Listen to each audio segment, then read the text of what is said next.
Hey everybody, welcome to GGS Railways. My name is Greg. This is my YouTube channel. Tonight we're going to be looking at a 1934 Lionel Trains catalog. We've already looked at the 1932, 1933 in previous videos. Tomorrow night, if we have time, we'll look at the 1935. You see a pattern here? Here in a minute, I'll tell you why we're looking at them at all, or what at least inspired me to look at them. But before we get started, for our returning subscribers, hello, thank you. We really appreciate you guys. You really are the lifeblood of our YouTube channel. Without you guys, we could not do this. So we really appreciate you. We appreciate your likes, your comments, your suggestions. We think of you guys like family, and we're always happy to have you back. So if you're not yet a subscriber, I'll put it the same way that I put it in a previous video. Why not? It costs you nothing. You'll get updates when we upload new videos or go live. Pretty active on the community tab, where I'll tell you guys what's coming up or what I'm thinking, or what's going on behind the scenes, kind of sort of. So subscribe. Why not? All right, with no further ado, let's get this Lionel Trains 1934 catalog started. Okay, so I've got the 1932 and the 1935 catalog set aside. Tonight we are just going to be focusing on the 1934, but I kept up the 1933 for a reason, and you'll see that here in a minute. For right now, I'm just going to kind of set it aside. So the way we've done this in the past, and you guys seem to like this, is I will turn to the page and then I will do an overlay on the video so you guys can take a look at what I'm looking at, as opposed to try to look at this tiny tiny thing on my counter. Yes, hello. And so that's what we've done in the past. Everybody seems to respond really well to that, so that's what we're going to do. So all right, here is the front cover. Lionel Trains, the trains railroad men buy for their boys, 1934. So just a little quick Lionel history before we get really into this. 1934 was not a great year for Lionel Trains. They struggled quite a bit. You may know or recall, if you've heard the story before, that in 1933 they acquired Ives. So there was a Lionel Ives there for a brief moment. Then in 34, Lionel found themselves in some financial hot water. They actually went into receivership, I believe, in May of 1934. I think that's right, somewhere in there. And so originally I thought that I would look at this catalog. Well, there's two reasons. The first reason was I was interested because 1934 was in the Great Depression. I mean, times were not good. Did the catalog reflect that? What was the marketing strategy? What did that look like? And I'll just tell you, it was brilliant. It was upbeat. Like nothing in the world was going on. It was just business as usual. You would never know. So that's pretty impressive. Now, the second reason that I've started on the catalogs, or looking through the catalogs, is because I'm still working on the video where we're going to compare the 384E standard gauge locomotive to the 259E O gauge locomotive. They're both entry-level locomotives, bottom of the barrel, however you want to say it. I don't think of them that way, by the way. But so one was in 1932, one was in 1933, and then it just occurred to me, who buys trains in the middle of the Great Depression? So I kind of got that together. I kind of comprehend it now. We're going to look at some numbers a little bit later on from 1933 to 1934 on the one thing that is in both catalogs, which happens to be the 259E. And economics can be really confusing, especially in the middle of the Great Depression, and then add in inflation and then convert to $20-23, and my mind was a little blown. We'll see. We'll see if yours is too. All right, so let's get started on the catalog now that we know why we're looking at it. And besides, it's neat. What I found is that each catalog that I read is kind of like a story, and you want to see how the story progresses. You want to see what's next, and I That's a brilliant marketing strategy. I mean, I can just imagine being a boy in the 1930s and just waiting for the new Lionel catalog to come out. That's marketing at its best, I would say. So, all right, that's enough with that. All right, so the second page here, it's just, they always start out with kind of a story, kind of a motivator, I guess. It just says build and run your own railroad. Just in this, the text on the side here. Just, I mean, it's very it's very uplifting. It's very motivating. Very good. And then on page 3, it says reasons why your railroad should be a Lionel. Well, that's interesting because they just, in 1933, the year before, had just acquired Ives, which was, well, at least I think they thought it was their main competitor. They certainly acted like it was. The Lionel marketing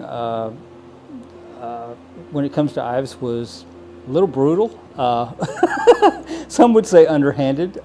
They pitted their best locomotives against Ives' cheapest, and add in the Great Depression, and Ives sunk.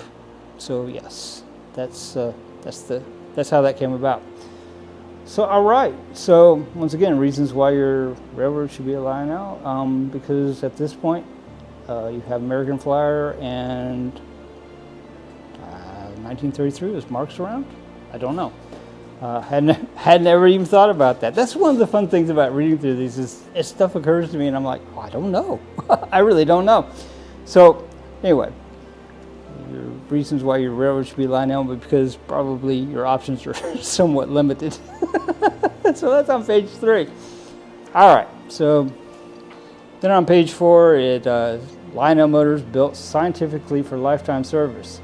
Now I will say that I don't know how much of what is on this page is true and how much is hype and marketing, but I will say that the Lionel Motors, we can say with all confidence that they held up very, very well, because we are still running ones that are 100 years old and not having a lot of problems. So I would say that's a testament to that. I would say that that's pretty well based in fact. So then we go on to page 5. Realism, power, speed are built into these models.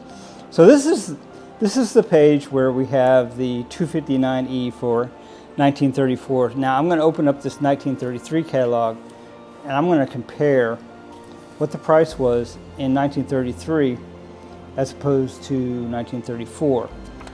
Now, and then we're going to do a conversion into what that would relate to in 2023 dollars. And because of inflation and because of the depression economy, I think it'll blow your mind. It blew my mind. So all right, 259E in 1933 was $8. I think I saw this earlier and I said I'll take 100. But I'm pretty sure that's not how it works. But in 1934, 259E, the same locomotives, the same everything, was $10. Now $2 doesn't sound like a big price increase, but during the 1930s, that $2 was actually a lot of money. And then in 2023 dollars, I'm going to show it on the screen right here, where you have the 1932, then you have the 1934. Wow.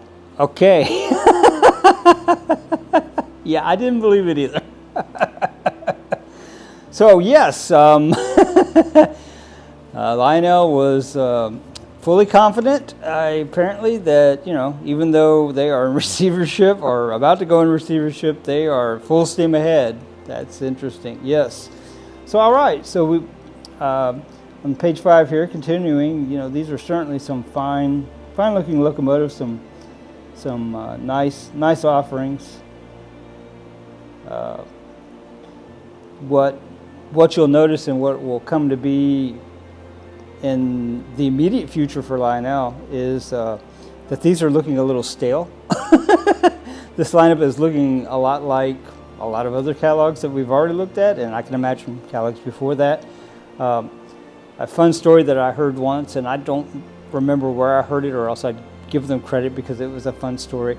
So a man and a woman, married for many years, they go to a train show, and the man's into trains, so the wife just kind of begrudgingly goes just to show a little support, and the husband is just all excited, runs up to his wife and shows her his new purchase, this fine new locomotive, and she goes, "That's great, honey, but did you have to get another black one?"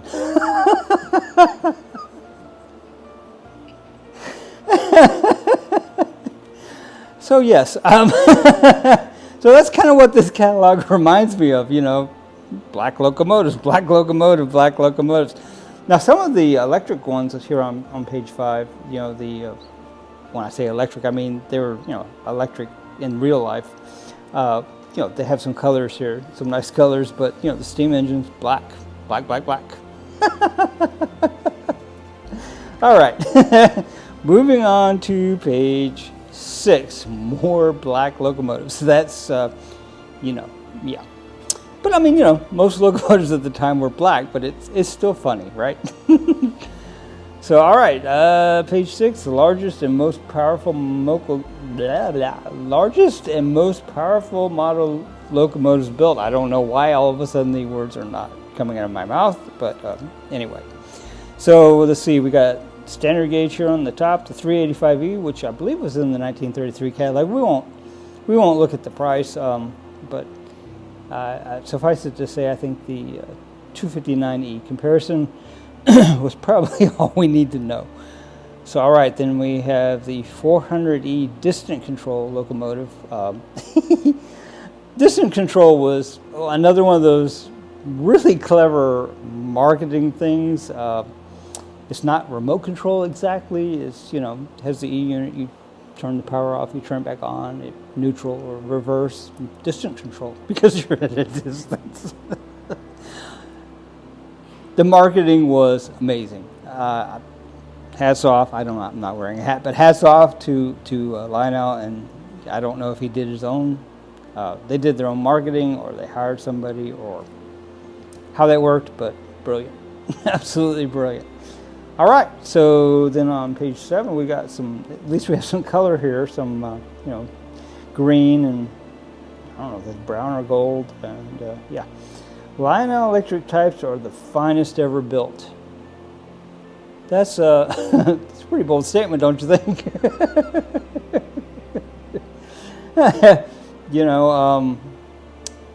Bing might argue with that. Some others might argue with that, but once again, marketing. I mean, it's a bold statement. Pretty awesome. So let's see, these Lionel electric types. Let's see, we have the 9E, pretty nice. 408E, that is, those 2-engine locomotives like that, I've always wanted one of those, and of course, bukus and bukus of dollars. That's not happening. Not today. Maybe after I retire or something. I don't know, but not today. But I've always wanted one. I always keep my eye out, and of course, it never happens. All right, then 381E, as a matter of fact. Then the 318E. So that's pretty cool. Let's move on to the next page. Page 8. All right, Lionel Jr. trains, complete with transformer station. Now, it didn't occur to me. It didn't occur to me until after seeing the 1933 catalog and acquiring an Ives locomotive, that Lionel Jr., the cars and such, they look an awful lot like Ives. So, is that what inspired or brought about Lionel Jr.? I'd say that's a pretty good guess. And another kind of giveaway is, and I'll show you on the image that I'm fixing to flash up. The middle the middle locomotive here, you see how that's built, and you see the silver underneath. Well, that's not a typical Lionel thing, but it was a very typical Ives thing. Now I do notice though that that these are all pressed metal as opposed to the cast iron. So yeah, they didn't like the cast iron apparently. All right, so that's the Lionel Jr. Yes. So moving on to page 9. So this kind of interests me in a way that I don't know. Maybe most people wouldn't think about it. It's a complete table railroad. Wow, I cannot get the words out. Complete table railroads and Lionel Jr. accessories. Okay, so I'm kind of wondering, because I've never seen one of these table railroads or the layouts that they sold. Did they not age well? What happened? Or maybe I just haven't seen one yet. But I look quite a bit here and there, and I've never seen one. So I'm just curious. Maybe they got torn up, or maybe there was some sort of material involved that turned to nothing, turned to dust. I don't know. So that's interesting. That's something I wonder about. I wonder about a lot of things, don't I? So let's just go on to the next page. Here we go with page number 10. So start your railroad with one of these low price outfits. So in 1934, like I said, Lionel was having pretty significant financial trouble, and they came to the realization that not everybody could afford what they had offered in the past. This was the beginning of that realization, that thought process. They also realized that standard gauge was not something that would fit in an awful lot of people's homes. So that was kind of the shift, the start of the shift from standard gauge to the O gauge, or shift back, I guess, because I believe they started with the O gauge to start with. Let me get some water here. That's better. So let's see. On the these low price outfits, let's see.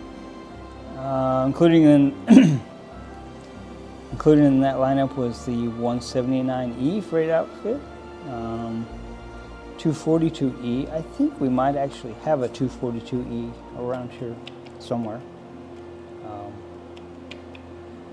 I don't know why I think that, but I do think that. But this is the locomotive, the tender, and it looks like 2 cars on the steam engine. That's interesting, because most of the, if you think about it, most of the passenger car outfits usually came with 3. So this is 2. That's interesting. So I don't know if that was a cost saving thing or something else. Interesting. So then we got the 296E passenger outfit. Of course, that has 3 cars, I noticed, but it's also almost $1 more. Once again, $1 was quite a bit of money in 1934. Then we have the 243 freight outfit, which has 3 cars. That's interesting. Very interesting. I didn't know that at any time that they sold a set with just 2 or 3 cars, but apparently they did. Okay, learned something. All right, page 11. A Lionel stands the hardest wear and gives the longest service. Once again, I say, although that was heavy marketing, I would say that it actually turned out to be true. I don't know how they would have known that, but I guess perhaps they did. Maybe they had a crystal ball. But they certainly did seem to know what to do and when to do it. That part just amazes me. Everything I've read and seen and in the catalogs, it seems like their timing was always just spot on. Just spot on. Now, I do think in 1934 they did get caught with their pants down just a little bit, with the economy changing. And then, of course, I don't know what in 1933 they had to pay to acquire Ives, or what was left of Ives, but doing that, then rolling into a not great year, I can imagine that would be kind of a snowball effect. So all right, so on page 11, once again, we have the 253E, 234E. And these look like bigger sets. Yeah, because the price. Oh, I see. Okay, so the prices on page 10, they start they start from the lowest, and then as they continue, they seem to go up. So that's interesting. That's an interesting marketing strategy as well. That's interesting. So all right, so then to the most expensive one, the 181E for $20. So that's interesting. Here in a minute, and I hope I remember to say it, we'll look at something that I saw while I was previewing the catalog, and and I thought to myself, who had the money for that? So hopefully I'll remember. I think I will. So all right, let's move on to page 12. So page 12, these look pretty classy, pretty high dollar. Exclusive features, there's a clue. Unrivaled values in these O-gauge leaders. So that was one of the things that Lionel often pushed, was value. Going back to the Ives thing, they pushed the theory, the thought that Lionel, because they were bigger, physically bigger, you got more for your money than if you bought Ives. And I mean, I guess in some way of thinking that's maybe true, but I don't know. It's kind of like it rings true, and then you start thinking about it, you're like, well, I don't know. But, once again, brilliant marketing. Brilliant. So, all right, so back on page 12, number 144E, passenger outfit. This looks like it's a little bit nicer than what we've seen on the preceding pages. In the 241E, that's very reminiscent of Blue Comet type cars. They're not, but they're very reminiscent. And then we got this 240E work train. Talk about that Spotlight car here in a minute, because I'm pretty obsessed with that Spotlight car. Then we have the 239E freight outfit, which is down on the bottom. So, yes, they seem to. Well, okay, now this is interesting. I didn't mean to stop in mid-sentence, but so at the bottom of page 12, the very last one actually goes back down in price from the one above it. But until that point, it was kind of increasing. So, once again, I'm sure that there's some marketing or some make you, I don't know, think or do. Marketing is semi-evil. All right, so page 13, and this will be kind of the future of Lionel. We will find when we go through the 1935 catalog tomorrow or whenever we do it. The Streamline trains. This was the beginning of the Streamline offerings from Lionel, and like I said, in 1934, they realized they were in trouble and they needed to, do something else, and they realized that their product line was a little stale, so they came out with the Streamline. This was the very first one on page 13. The Train of Tomorrow with Lionel Model Builder's Track. Wow. So this is the Lionel scale model of the Union Pacific Railroad Streamline train. And I think I read or saw that they actually got the blueprints for this actual train, and they made it to those blueprints, just smaller, of course, with details, scaled down, or as was appropriate for a model train. So that's interesting. That was a big undertaking of Lionel, and they're very passionate about it. Well, they're in trouble. So yes, they're passionate about it. They want to eat. So all right, let's move on to page 14. And once again, we have kind of the teaser of the streamline, and then then we kind of go back to business as usual here. So trains loaded with thrills and excitement for the engineer. So this is standard gauge, it looks like. So these are the 380. What does that say? 360. Oh, I misread that. Sorry. 36. Then the 360/70, and the 367 the passenger. So these were nice, but I mean, I can certainly see being a boy in the 30s and thinking, yeah, same old stuff. So that's really interesting. I'm guessing that was a series of unfortunate bits of timing for Lionel.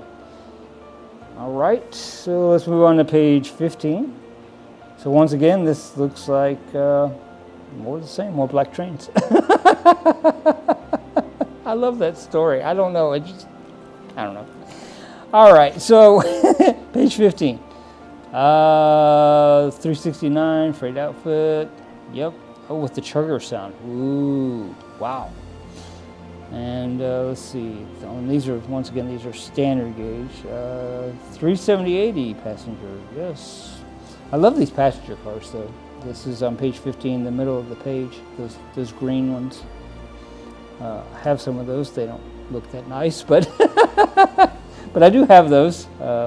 Yes. So let's see, and then finally the 371E freight outfit. It's very interesting that they came out with so many different kinds and functions of cars.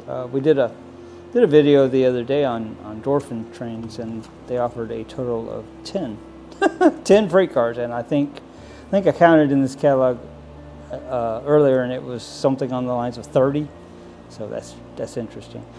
All right, so let's get back to the catalog here. Page 16, 3 champions, the finest trains ever made. So this is 409E. It's got the passenger cars that we like, and it's got the really expensive. Is that dual motor? No, I believe that's only single. Well, it may be dual motor. I can't tell. I think it's just single motor though. So all right, still cool. Then the 358E, the work train, and then here we have the 396E passenger outfit. This was a total of $70 in 1934, and I will put what that would cost you in $2023 right here in the corner. Yeah, wow, who bought that?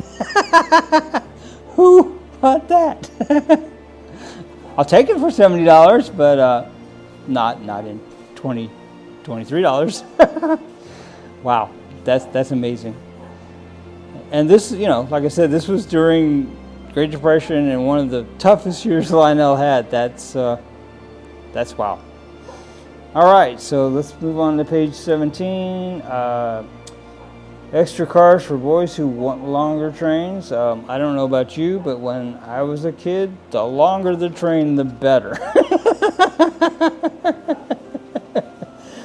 I did a video on some Marx trains, and my my major takeaway from that was, as a kid, I would have been thrilled to have the Marx trains. I had actually a Lionel, a starter set. I think the Southern,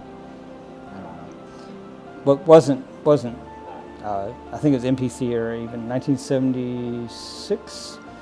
But anyway, it wasn't. It was a starter set. It wasn't anything great, but it would pull some cars. Now, the Marx offerings of that period, not so much. So, while I would have been happy to have it, yeah, I enjoyed putting and seeing just how many cars that little Lionel would pull. All right, so that was a tangent. Sorry.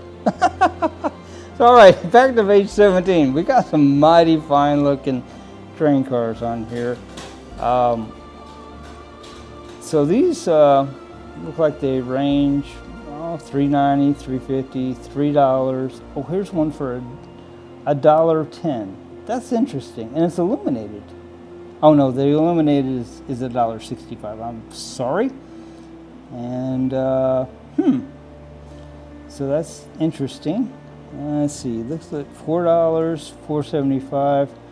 Oh look, here's one. Well, these are then the standard gauge. I didn't catch that part. I was like, why are these so much more? Then the standard gauge cars would go for as much as it looks like $15. So that was actually quite a bit of difference there, isn't it? It really is. Wow. Okay. I guess it's always been quite a bit of difference. All right, let's move on to the next page. So, all right, here we go. Page 18, add freight cars to make your railroad complete. This is what I was just alluding to just a moment ago. Look at all the freight cars that Lionel managed to come up with, and that's ingenious because, I mean, once you have one of these, I guess, especially probably in 1934, you're probably not going to want another one of those exactly. But if you have, let's see, I think I counted there, let's see, 1, 2, 3, 4, so 16, so 32 freight cars to choose from. That's a lot. that can make quite a nice little train. Now, interestingly, in 1933, the centerfold, which is what this is, was the Blue Comet, and I noticed for 1934 it is not. That's quite interesting. Quite interesting. All right, so let's move on to page number 20.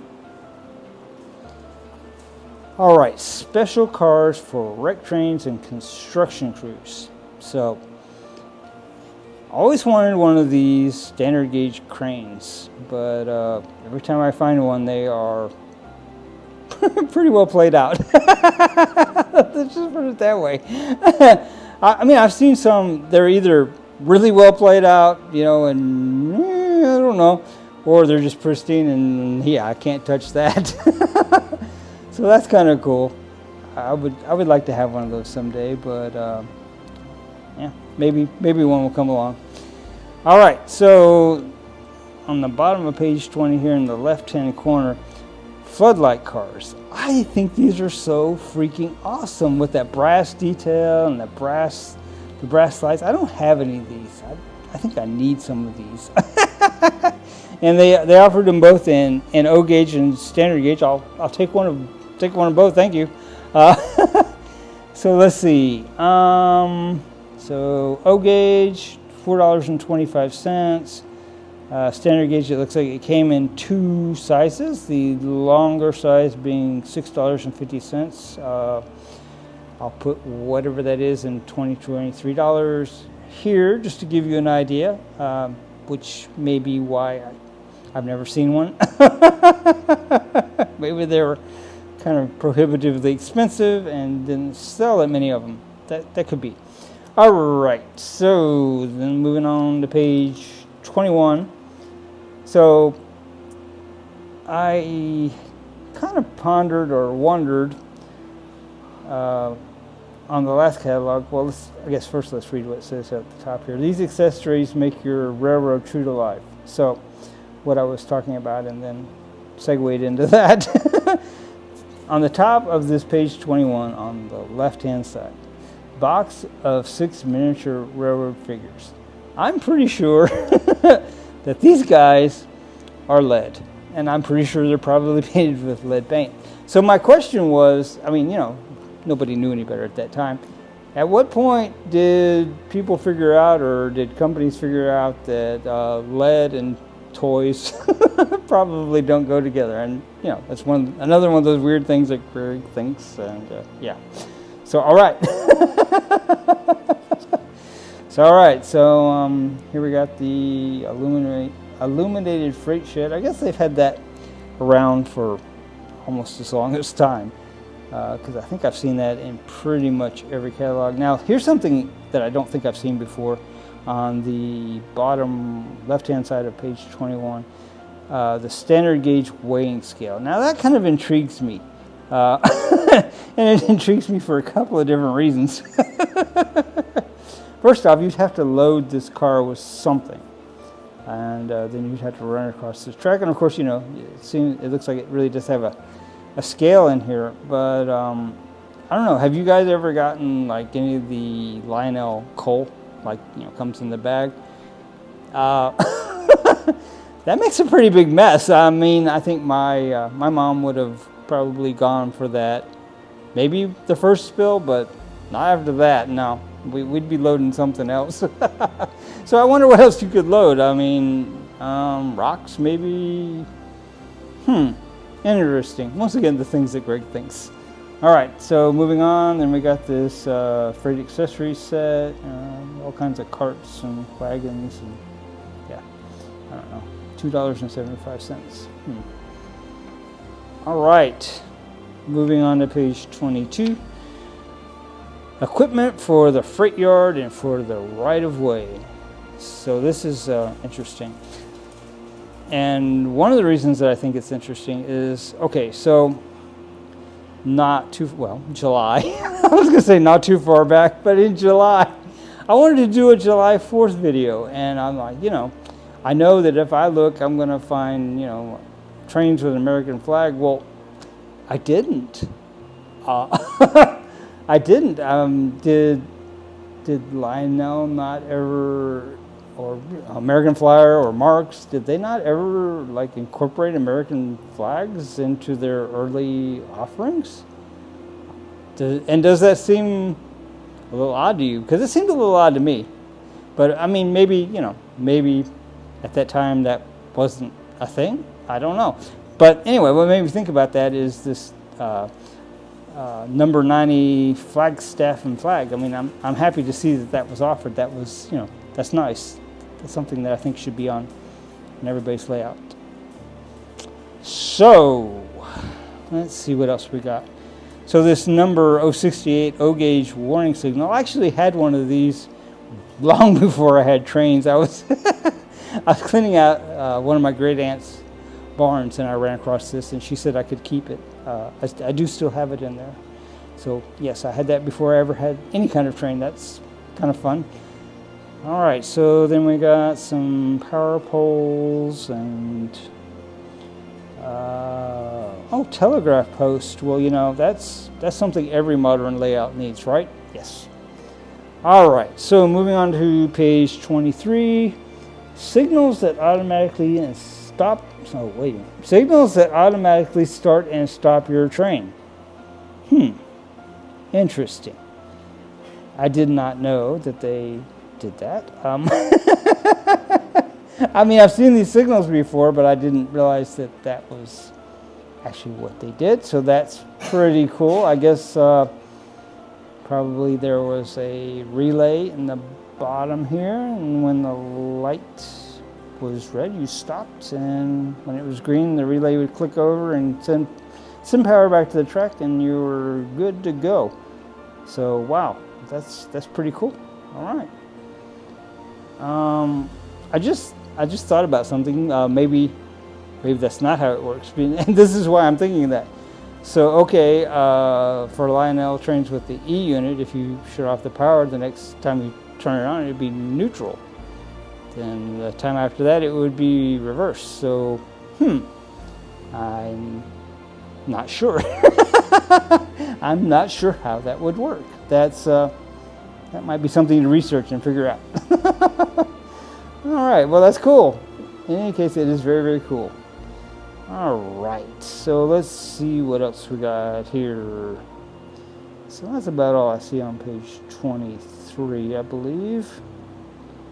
So let's see, page 24, of course, lampposts to light the streets of your miniature city. I have a few of these. They have some that are really nice, I see, that I don't have. Might have to work on that. I have the number 59, and I have the number 56, and I think that's all I have of those. Well, okay, something to aspire to. Interesting. So let's see, page 25, lights flash, bells ring, gates lower automatically.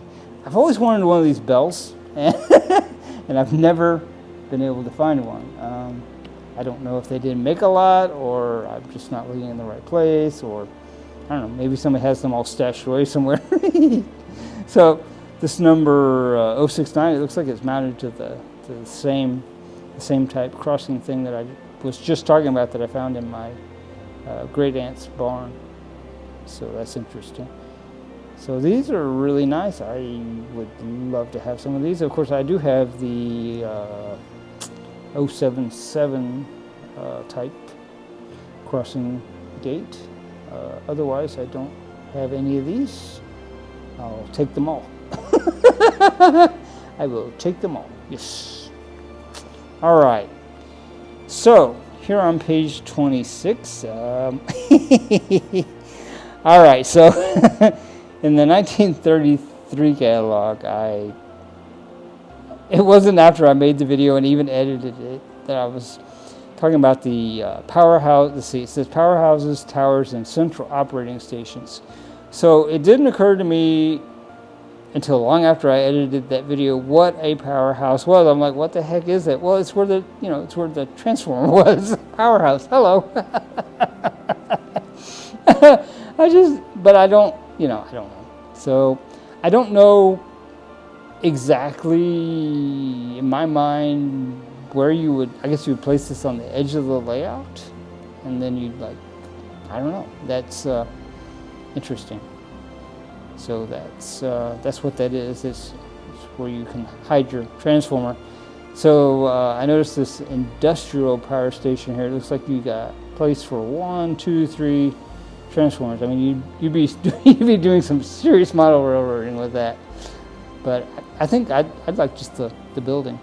I don't care anything about the transformers. I just want the building. All right. So moving on, we have number 444 illuminated roundhouse. That would be cool to have.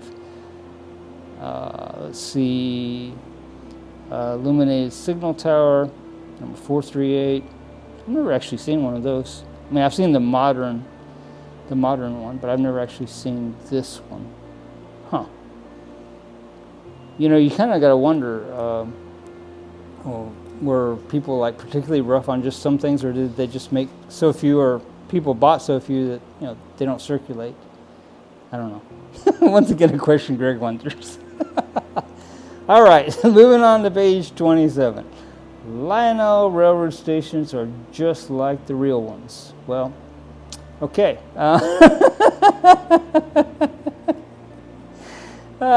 That amuses me because I've never been to, well, obviously in 1934, a railroad station, so we're going to just have to take their word for it. Yes, but they look very nice. I would like, once again, one of each. So, yes. Well, here's one, and then, okay, so this number looks like number 128. It has the American flag. So, yeah, there's some nods. I like that. All right, let's move on to page number 28. All right, build a city around the tracks of your railroad. So this is kind of like some diorama type stuff, and I was talking in the last catalog we looked at that I've never seen any of these either. So I'm wondering if the materials they used just didn't hold up, or I don't know. Maybe people just didn't buy a lot of them, or they thought they could make them by themselves. But these are kind of neat. But I've never seen one for sale, not at any price. So that's interesting. All right, moving on to page 29. Now, I'm kind of in love with all of these bridges. I have a couple of marks Marks bridges. They're the nice big steel ones, but they're not like these. These are I won't say they're superior, but they are certainly more impressive. Yes. Once again, one of each. Now these tunnels. How do you guys feel about these tunnels? I've never liked these tunnels. Okay.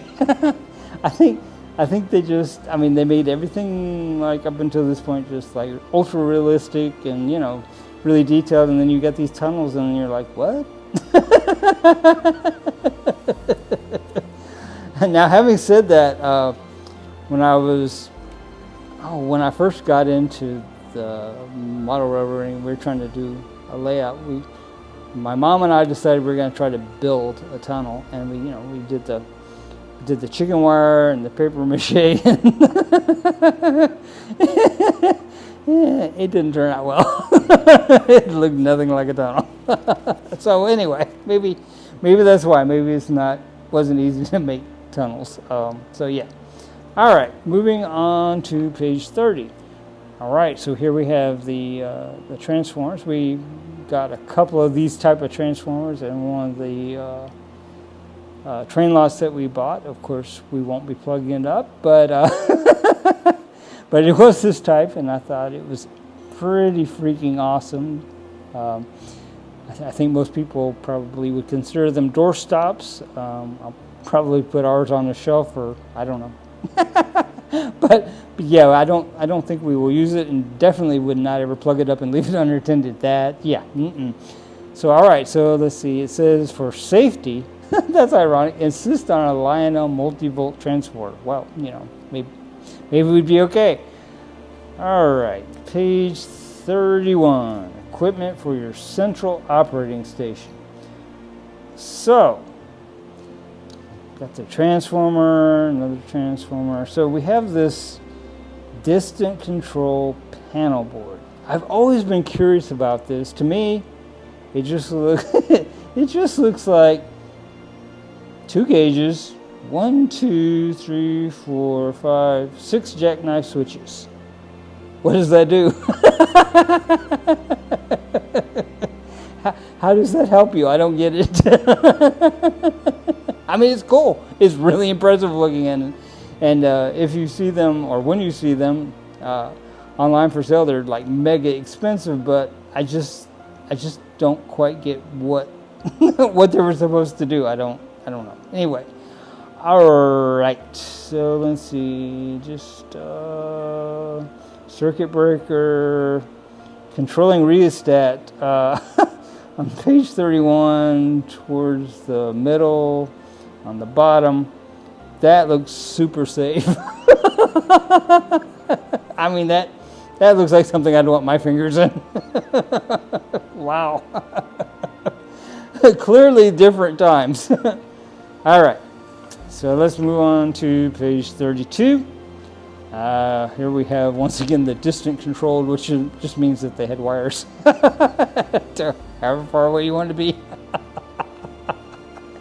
Distant control automatic non-derailing switches. I have some of these. Mine must be defective because they do kind of derail sometimes, but or maybe they're just old.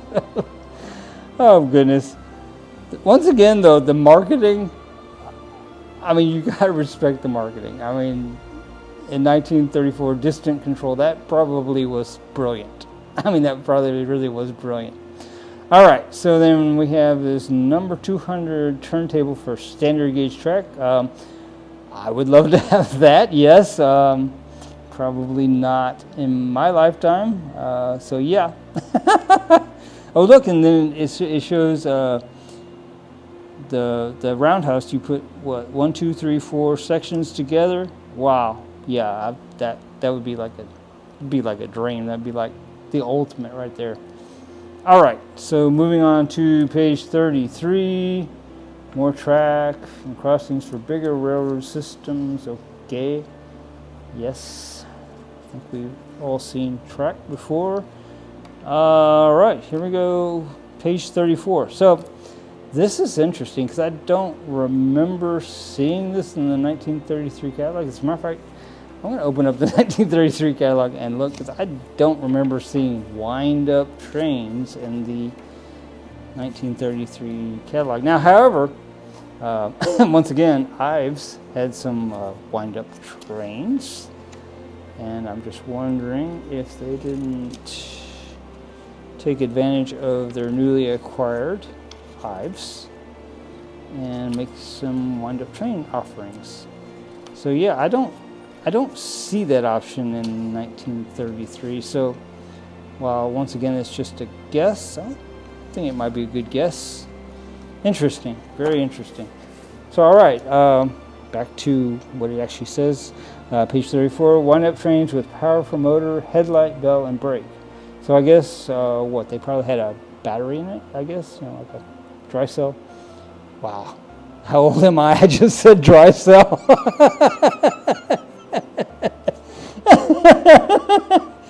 All right. Yes, but that's how it worked, the battery probably. So that's pretty cool. Let's see what the prices look like on these. So it looks like the biggest, fanciest one here that you could buy was $4.50, and that included a bunch of stuff. So let's see, it included the wind-up train, 1, 2, 3 cars, some switches, some accessories, a station. So, and all of that for $4.50. And once again, and $23, that would be whatever you see here on the left-hand side of your screen. All right, very interesting. Okay, here on page 35, we have have a boat. The Lionel craft, the motorboat that actually steers itself. Well, that's very interesting. Not sure how that works, but 100 feet a minute, that's kind of pretty cool. That's pretty fast. So, all right, for $3.50, we could get one and check it out. Suppose we should order it now, huh? Yeah.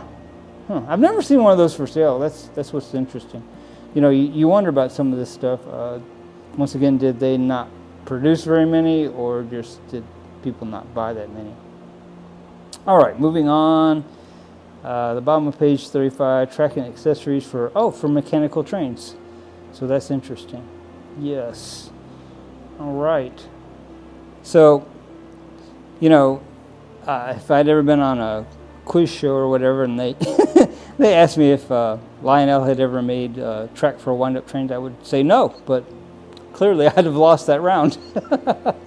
All right. So then on the back cover here, this cracked me up on the last one. You are invited to join a famous engineers club. Now, I want to be a part of this club, and what you do is you cut out your catalog here, and you put your name, your address, your age, your city, and your state. Now, I don't see a place for a zip code, so this might be a little problematic already. But I'm just wondering, if you fill this out and send it in, what would happen?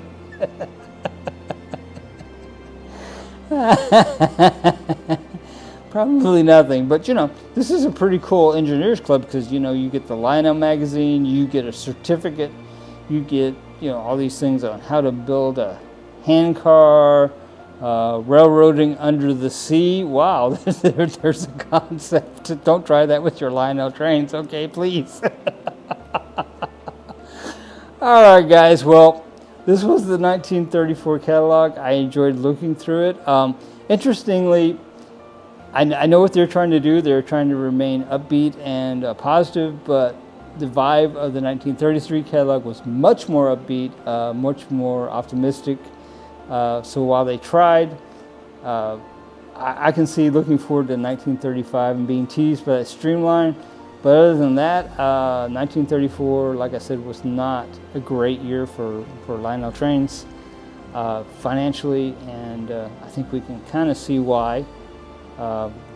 Tomorrow, or whenever I can, I'm going to look through the 1935 catalog, and I think we will find a much more optimistic Lionel trains, and we will even uncover what saved Lionel trains, why they are still in existence today, why they didn't go under like a lot of others did.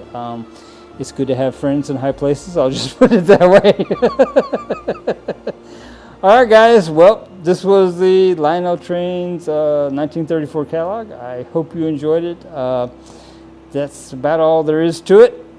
So with no further ado, I think we'll call this all. GGS Railways out.